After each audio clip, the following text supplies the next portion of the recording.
Let's picture the golden age of motorsport: raw speed, roaring engines, and fearless drivers.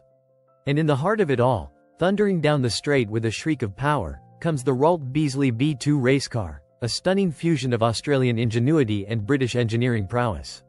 Ralt, founded by legendary designer Ron Taranaki, stood for Ron and Austin Lewis Taranaki, a name that became synonymous with lightweight, competitive racing machines.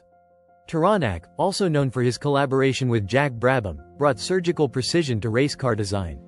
In the 1950s, Ralt wasn't the big team it became in the 70s and 80s. It was grassroots brilliance at work. The B-2 was an early experiment, a passionate one-off in a time when race cars were hand-built in workshops with more ambition than budget. Enter Murray Beasley, a New Zealander with racing in his blood and vision in his hands. Beasley crafted the Ralt Beasley B-2 with a chassis heavily inspired by the Cooper Formula cars, blending spaceframe engineering with homegrown Kiwi craftsmanship. It featured a lightweight tubular steel frame, a streamlined body that hugged the road like a prowling predator, and at its heart, an air-cooled 1.1-liter Coventry Climax engine. Don't let the size fool you. This engine was a screamer, revving with high-pitched fury, pushing out over 70 horsepower, enough to make the B-2 dance on the tarmac.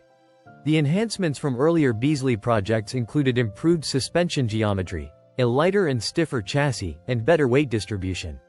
The B-2 hugged corners with unrelenting grip. Visually, the design was low, narrow, and aggressive. The body panels, often hand-beat in aluminum, shimmered under the sunlight as it sliced through the air at terrifying speeds.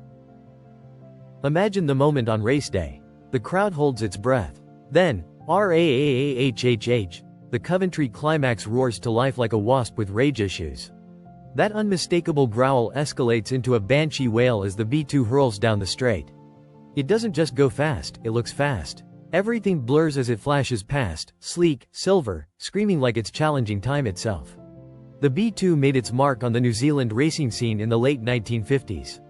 It competed in events such as the New Zealand Hill Climb Championships and regional road racing circuits between 1957 and 1961. Its most well-known driver was none other than Murray Beasley himself, the car's builder and first owner, a man who drove with the same passion he built with. The Ralt Beasley B-2 wasn't a global Formula One car, but in its home circuit, it was a star. It battled against the likes of early Lotus, Cooper, and local specials, often outperforming better-funded rivals with sheer balance and bravery. It may not have taken podiums at Monaco, but in the tight, winding tracks of New Zealand and Australia, it was a beast. An interesting fact? The B-2 is one of the few surviving examples of Beasley's craftsmanship, built in an era when most race cars were lost to time or repurposed. It represents a blend of British Formula know-how and New Zealand's fearless DIY spirit. Today, when it appears at vintage racing events or in a museum, it commands the same respect it did when it first took to the track, because the Ralt Beasley B-2 isn't just a car. It's a story on wheels.